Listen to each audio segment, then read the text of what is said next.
Hello friends, GeM के education tube में आपका स्वागत है। मैं आपकी होस्ट आकांक्षा नया वीडियो लेकर फिर हाजिर हूँ। इस वीडियो में हम सामाजिक विज्ञान की अगली पाठ्य योजना बनाएंगे, यानी कि पाठ्य योजना क्रमांक 52 बनाएंगे।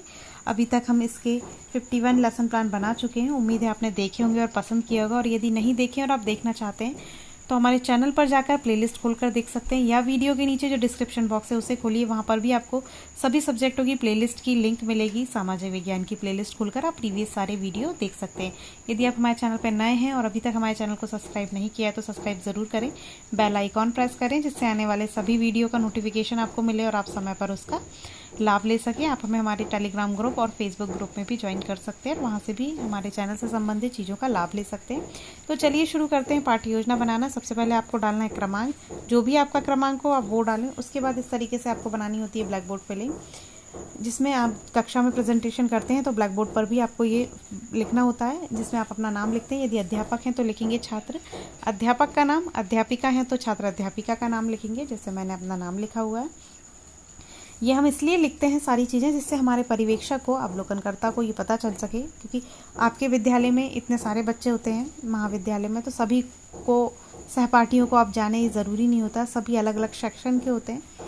तो इसलिए सब अवलोकन जो कर रहा है वो शायद आपको फेस से ना जानता हो, लेकिन नाम में उसको आपको अवलोकन कर फाइल तैयार करनी है। अवलोकन फाइल सभी को अपनी अवलोकन फाइल बनानी होती है, आपको भी कुछ अवलोकन करने होते हैं और उसकी फाइल तैयार करनी होती है। पाठ्य योजना की तरह आपके सहपाठी को भी करनी होती है, तो वो उसमें आपका अवलोकन करके भरते हैं। तो यदि आप अपनी डिटेल लिखेंगे तो उनको अच्छे से पता चल पाएगा और वो फाइल वो भी तैयार कर पाते हैं। विद्यालय के नाम में जहाँ भी आपको प्रैक्टिस टीचिंग के लिए भेजा जाएगा उस विद्यालय का नाम आपको लिखना है। यदि आपके महाविद्यालय में प्रैक्टिस टीचिंग कराई जाती है तो आप यहाँ पर अपने महाविद्यालय का नाम लिखिए, क्योंकि कहीं जगहों पर ऐसा होता है कि आपको स्कूलों में भेजा जाता है प्रैक्टिस टीचिंग कराने के लिए, और कई जगहों पर आपको कृत्रिम कक्षा बना दी जाती है आपके महाविद्यालय में और वहाँ पर आपको पढ़ाना होता है। फिर उसके बाद आता है कक्षा हमारी 6 का प्रकरण है। विषय है सामाजिक अध्ययन या सामाजिक विज्ञान, आप जो चाहें वो डाल सकते हैं। फिर है उपविषय, हिंदी में भी आपको उपविषय डालना होता है, इंग्लिश में भी और सामाजिक विज्ञान में भी, क्योंकि इसके अंतर्गत कई विषय होते हैं। तो यहाँ पे हमारा सामाजिक विज्ञान के अंतर्गत विषय है भूगोल। उसके बाद आता है प्रकरण है हमारा पृथ्वी के प्रमुख स्थल रूप। ये प्रकरण हम तब डालते हैं जब हम बोलते हैं उद्देश्य कथन, कि आज हम ये टॉपिक पढ़ेंगे, तब हमें उद्देश्य कथन बोलने के साथ ही प्रकरण ब्लैक बोर्ड पर डालना होता है। अब आते हैं पाठ्य योजना के पहले पॉइंट पे, जो कि है सामान्य उद्देश्य, यानी कि हम जो सामाजिक अध्ययन या सामाजिक विज्ञान बच्चों को पढ़ा रहे हैं कक्षा में, उसको पढ़ाने का हमारा क्या उद्देश्य है। यानी सामान्य उद्देश्य हमेशा हमारे होते हैं विषय से संबंधित। तो कई जगह मैं यहाँ पे पूर्वानुसार भी लिख देती हूँ, क्योंकि सभी पाठ्य योजना के लिए सामान्य उद्देश्य एक समान होते हैं। यहाँ पर हमने लिख दिए हैं, कई जगह मैं पूर्वानुसार भी लिख देती हूँ। जब पूर्वानुसार लिखूँ तो आप प्रीवियस वीडियो से कहीं से देखकर लिख सकते हैं, शुरू के वीडियो में हमने लिखा हुआ है। यदि उसके बाद भी आपको, जैसे इस वीडियो में तो है, कई वीडियो में नहीं मिलता है, तो आप वो जो चीज़ें नहीं मिल रही हैं वो आप हमारे टेलीग्राम ग्रुप और फेसबुक ग्रुप से ज्वाइन होकर भी पता कर सकते हैं।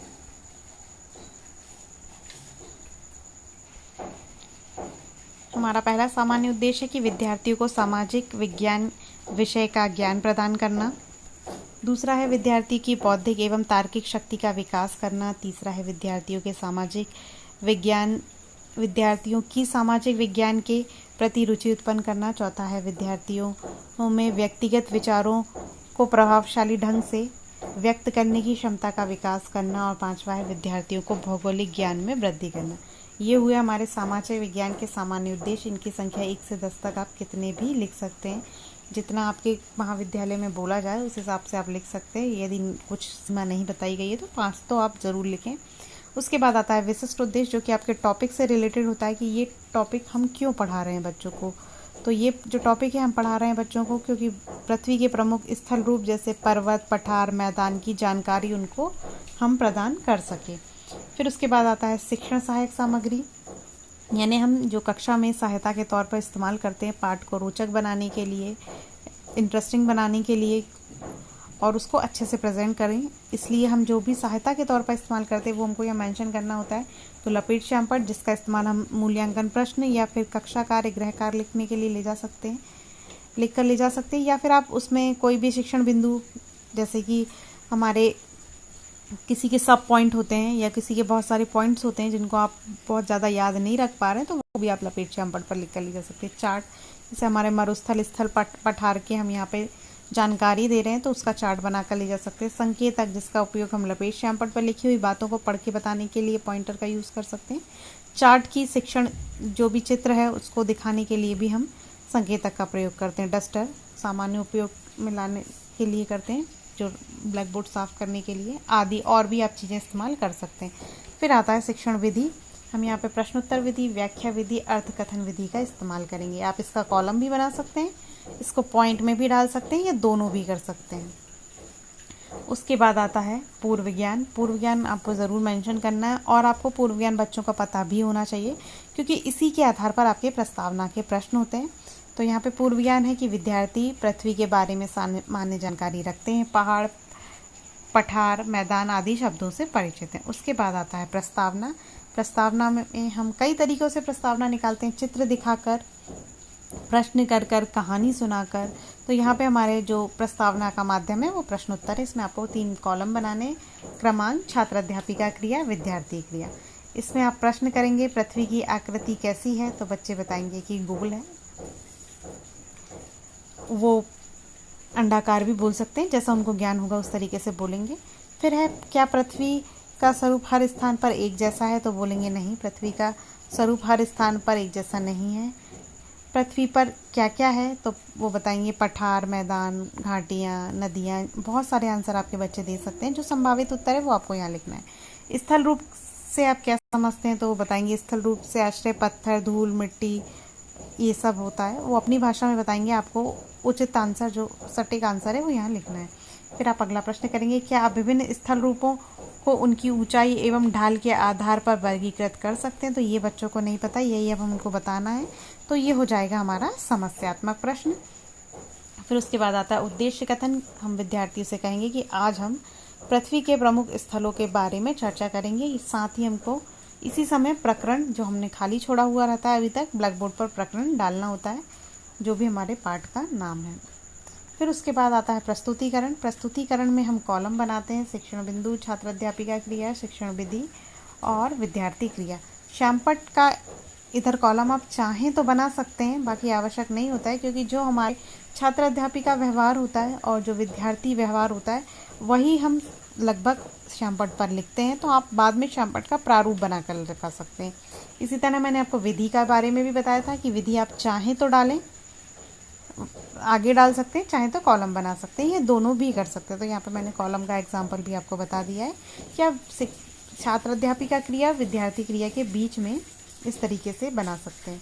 हमारा पहला शिक्षण बिंदु है विभिन्न स्थल रूप।